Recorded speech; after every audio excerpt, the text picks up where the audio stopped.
The whistle of the locomotive was a mournful sound, a thin blade of steam and noise cutting through the heavy, falling snow. Caleb Thorne stood on the platform of the Frost Creek station, his collar turned up against a wind that felt personal in its cruelty. He wasn't a man given to waiting. His life had been a series of movements, of leaving places before they could hold him. But today, he was anchored to this spot by a debt he couldn't pay and a threat he couldn't outrun.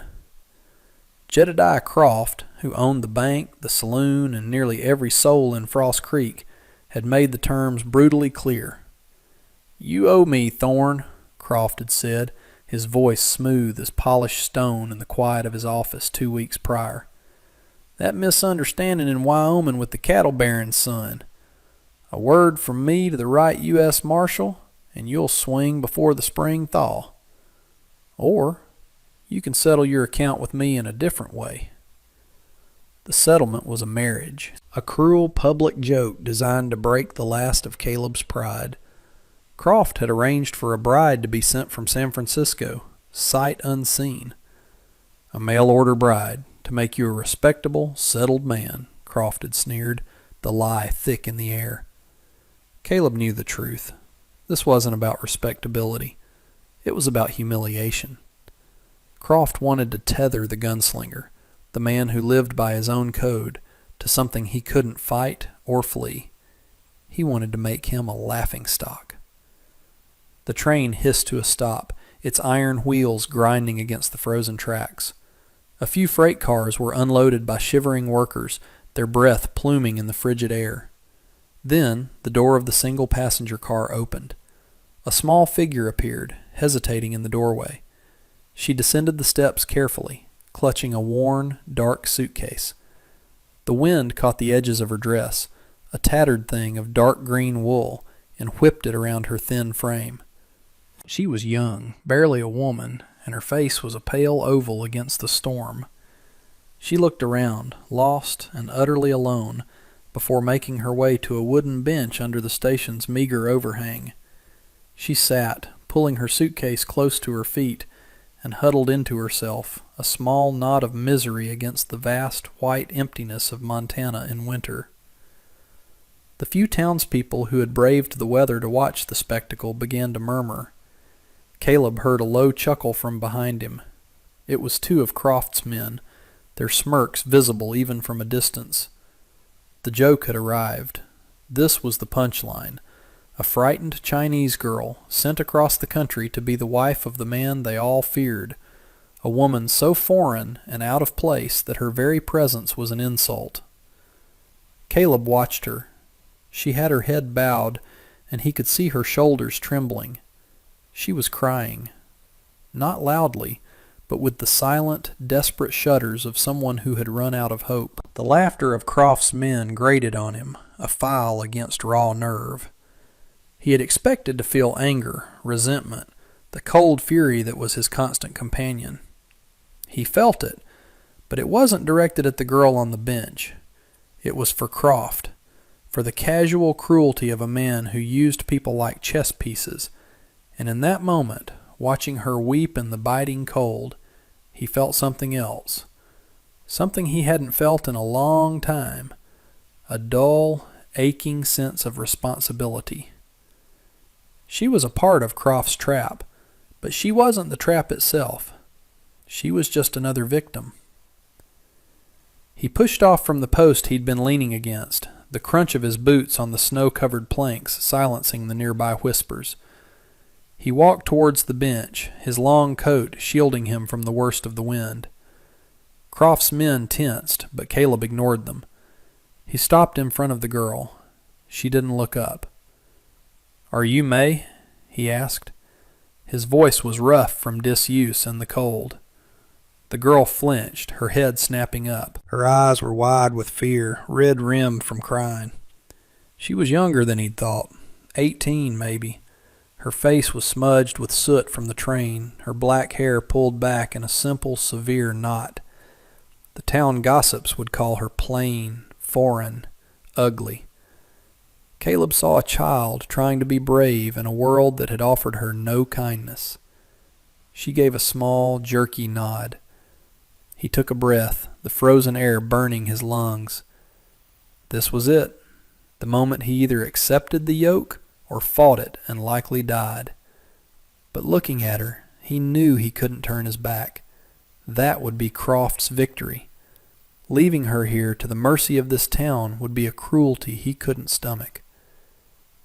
"I'm Caleb Thorne," he said, his voice softer this time. "I'm the one you were sent to meet." Her eyes searched his face, looking for the malice she must have been expecting. He kept his expression neutral, offering her nothing but the simple truth of his presence. He reached down, his gloved hand closing around the handle of her suitcase. It was lighter than it looked. "Come on," he said. "Let's get you out of this cold." He offered her his arm. It was a formal, almost courtly gesture, and it was a direct challenge to the sneering men who watched. For a long moment she just stared at his arm as if she didn't understand. Then, hesitantly, she placed her small, cold hand on his sleeve. Her touch was barely there, a ghost of a thing. He curled his arm, drawing her to her feet.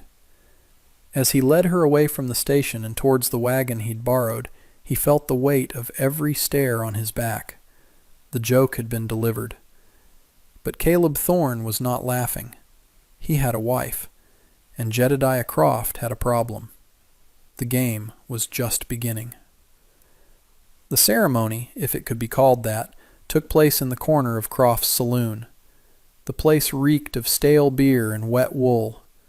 Jedediah Croft himself presided, a self-satisfied smile playing on his lips. He'd procured a circuit preacher who was more drunk than pious, the man's words slurring together as he read from a worn Bible. The room was filled with onlookers, men who worked for Croft and others who were simply there for the free whiskey and the spectacle. They stared openly at May, who stood beside Caleb, her head bowed, her hands clenched so tightly in front of her that her knuckles were white. Caleb stood rigid, his gaze fixed on a point on the wall just over Croft's shoulder. He endured the leering jokes and the slurred blessings. He felt May trembling beside him and had the absurd impulse to put a reassuring hand on her shoulder. But he didn't. They were strangers, bound by a common enemy, nothing more.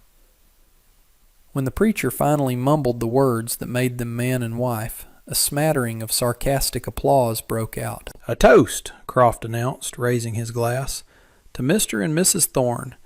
May they find prosperity in our humble community." The word prosperity was laced with venom. Everyone knew Caleb's small homestead was barely viable, mortgaged to the hilt to Croft's bank.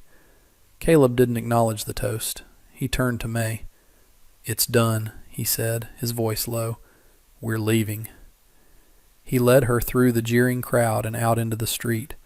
The snow was falling thicker now, the world turning into a swirl of white. He helped her into the wagon, then untied the reins of the sturdy mare hitched to the front. The journey to his cabin was 5 miles out of town, a lonely track that was treacherous in good weather and nearly impassable now.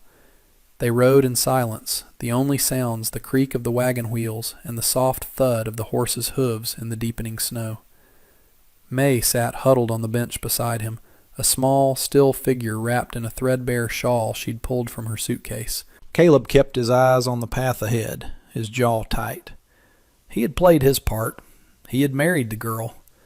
But the humiliation sat in his gut like a cold stone.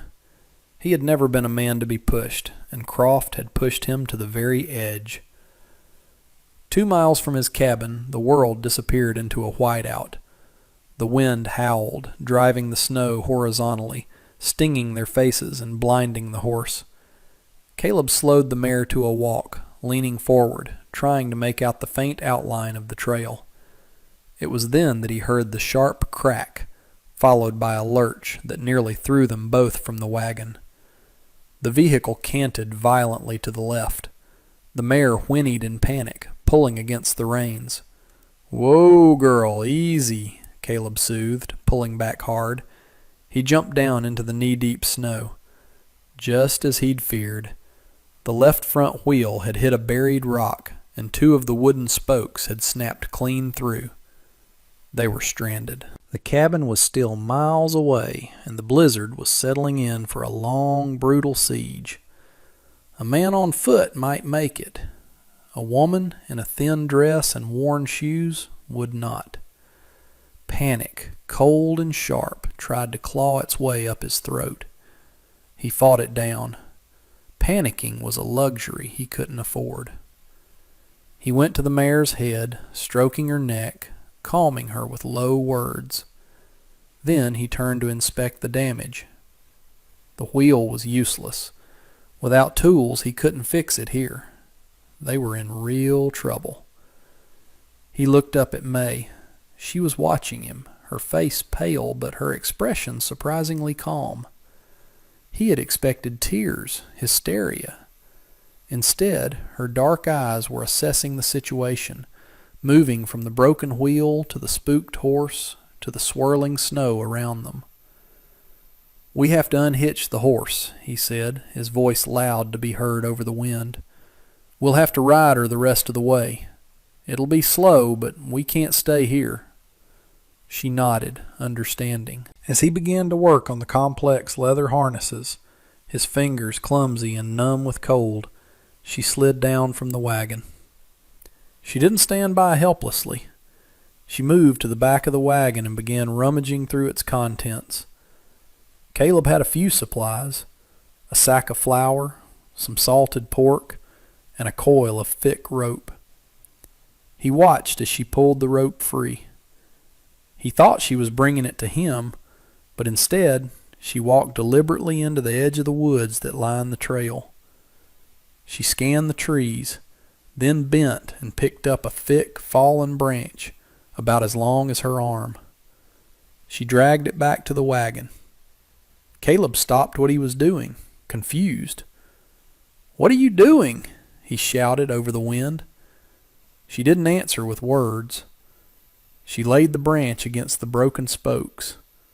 Then, with a deftness that stunned him, she began to weave the rope around the branch and the remaining good spokes, her small hands moving with purpose and precision. She wasn't just wrapping it. She was tying a series of intricate interlocking knots, pulling each one tight, creating a functional, if ugly, splint for the wheel. The knots were complex, the kind a sailor or a fisherman might use, designed to hold under immense strain. Caleb stared, dumbfounded. In the middle of a blizzard, with a broken wagon and a terrified horse, this slip of a girl was calmly and competently jury-rigging a solution. He had seen her as a victim, a piece in Croft's game. He had not considered for a moment that she might be capable. Within 10 minutes, she was done. The branch was lashed so tightly to the wheel it was practically a part of it. The wheel itself was still crooked, but it looked like it might hold. She looked up at him, her face flushed from the cold and the effort. "It will be slow," she said, her voice quiet but clear, her English accented but precise. "But it should hold, if we go slow." He could only nod. He finished unhitching the mare from the wagon shafts, then rehitched her to the front so he could lead her. He helped May back onto the wagon seat. The rest of the journey was a slow, grueling crawl. Caleb walked ahead, leading the horse, his body taking the brunt of the wind. The wagon groaned and protested, the splinted wheel wobbling precariously with every turn, but it held. Every few hundred yards Caleb would glance back. May sat straight and still, her eyes fixed forward, enduring the cold without a single complaint. They finally reached the cabin as the last of the gray light was fading from the sky. It was a small, rough-hewn structure, banked with earth against the winter winds, a thin curl of smoke already rising from the chimney from the fire he had banked that morning. It wasn't much, but it was shelter. He got May inside, into the relative warmth of the single room, before tending to the horse. When he finally came back in, shaking the snow from his coat, She was standing by the stone fireplace, her hands outstretched to the small, reviving flames. The cabin was stark and masculine, furnished with only a bed, a table, 2 chairs, and shelves holding his few possessions. She looked as out of place as a songbird in a wolf's den. He closed the door, the latch falling into place with a solid thud. The sound of the howling wind was instantly muted, replaced by the crackle of the fire and the sudden, deafening silence between them. They were alone, trapped together by the storm. He looked at the woman who was now his wife, the woman who had just saved them with a piece of wood and some rope, and he understood with a chilling certainty that Jedediah Croft's joke was more complicated than he could ever have imagined. He knew her name, but he didn't know her at all. For 2 days the blizzard raged. The world outside the cabin's single window was a churning vortex of white. They were sealed in, 2 strangers sharing a space barely big enough for one. The silence between them was a living thing, thick with unspoken questions and the awkwardness of their situation. Caleb moved with a quiet deliberation, tending the fire, melting snow for water, preparing their meager meals of salted pork and hard biscuits. He gave May the single cot, taking a bedroll for himself on the floor by the hearth. He didn't ask her questions. He didn't want to push. He sensed she was like a wild creature, easily spooked. He simply created a space for her, a small pocket of warmth and safety in the storm. He watched her when he thought she wasn't looking. She was meticulously neat, folding her thin shawl just so, keeping her small corner of the room tidy. She ate what he gave her without comment, her movements economical and graceful. She was not the helpless victim he'd first seen at the station. There was a core of stillness in her, a resilience that was as plain as the determined set of her jaw. He kept thinking about the knots she had tied, the sheer practical competence of it. Where had a girl like her learned a skill like that? On the 3rd morning, they woke to a profound silence. The wind had died. The snow had stopped. Sunlight, pale and thin, streamed through the window, illuminating a world transformed, buried under a thick blanket of pristine snow. The storm was over. Caleb was preparing coffee when she finally spoke. "My father was a fisherman," she said, her voice soft in the quiet room. He turned from the fireplace, surprised. "In China?" She shook her head. "In a village south of here. After the railroad. The company moved him. The work was hard. He taught me his knots. He said a good knot is the difference between eating and starving."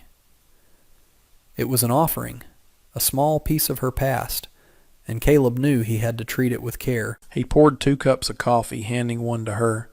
Their fingers brushed, and a jolt of unexpected warmth passed between them. He sat at the table opposite her. "Why did you come here, May? To Frost Creek?" She looked down into her cup, her reflection wavering in the dark liquid. "My father, he owed a debt to a man in San Francisco, a dangerous man. My father was told this man had a business partner in Montana, a Mr. Croft. He was told Mr. Croft was a wealthy landowner looking for a wife for his associate." Her voice was flat, reciting a story she had likely told herself 1,000 times. "My father was told I would be married to a good man, with land, that the marriage would settle the debt and save our family." Caleb's blood ran cold. The sheer, layered cruelty of Croft's scheme was breathtaking. "He lied," Caleb said, the words like stones in his mouth. "Croft lied to everyone." "I know that now," she said, and for the first time he heard a tremor of emotion in her voice. "When I arrived and saw the faces at the station, I knew." She stood and went to her suitcase, which sat at the foot of the cot. She opened it. The contents were sparse: another patched dress, some underthings, and a small cloth-wrapped bundle. She unwrapped it carefully. Inside was a faded daguerreotype in a simple wooden frame. It showed a stern-faced man and a tired-looking woman, with a younger, smiling May standing between them. Beside the photograph was a letter, the paper covered in the elegant, complex characters of Chinese script. "My family," she whispered, her finger tracing the image of her mother. "My father sent me away to save himself. He thought he was sending me to a better life. He did not know he was sending me into a cage." The word hung in the air between them. Cage. That's what this was. A cage for him. A cage for her. All for Jedediah Croft's amusement and profit. The anger that had been simmering in Caleb for weeks finally boiled over into a cold, clear rage. This wasn't just about his pride anymore. It was about the life of the young woman sitting before him, a life that had been broken and sold to settle a debt. "He will not win," Caleb said, the force of his conviction surprising even himself. "I don't know how, but we will not let him win." May looked up at him, her dark eyes searching his. He saw a flicker of something new in them, something beyond fear. It might have been hope. The breaking of the storm brought a new threat. Late that afternoon, they heard the sound of approaching horses. Caleb went to the door, his hand resting near the Colt Peacemaker he wore on his hip. 3 men sat on horseback just beyond his fence line. It was Croft's enforcers, the same men who had been at the station. Their leader, a burly man named Harker, dismounted and swaggered towards the cabin. "Croft sent us," Harker announced, not bothering with pleasantries, "to see if you 2 lovebirds survived the storm."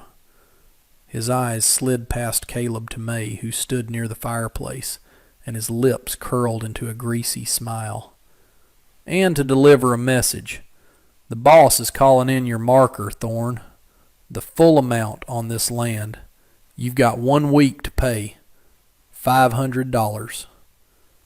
$500. He might as well have asked for the moon. Caleb had less than $20 to his name. The mortgage was Croft's leverage, the final turn of the screw. The marriage had been the humiliation. This was the execution. "You tell Croft he'll get his money when I have it," Caleb said, his voice level. Harker laughed. 1 week, Thorne, or we'll be back to escort you and your pretty little bride off this property. And you know how cold the nights are." He winked, a gesture of pure menace, before turning and walking back to his horse. Caleb watched them ride away, their laughter echoing in the clean, cold air. He closed the door and turned to face May. The hope he had seen in her eyes was gone, replaced by a familiar, weary resignation. Croft had them. He had trapped them in a cage, and now he was preparing to burn it to the ground. Caleb had a week to find a miracle, or they would lose everything, starting with the one thing they both desperately needed, a place to call home. 4 months later, the last of the winter snows had retreated to the high peaks, leaving the valley floor awash in the pale green of new life. The air was soft, carrying the scent of damp earth and pine. Frost Creek, the stream that gave the area its name, ran high and fast with meltwater, its gurgle a constant, pleasant background noise to the work being done at Caleb's homestead. The place was transformed. A new, sturdy corral stood where a dilapidated fence had once sagged. Neat rows of tilled earth promised a summer garden, protected from deer by a wattle fence May had woven from willow branches. The cabin itself looked different, less like a temporary shelter and more like a home.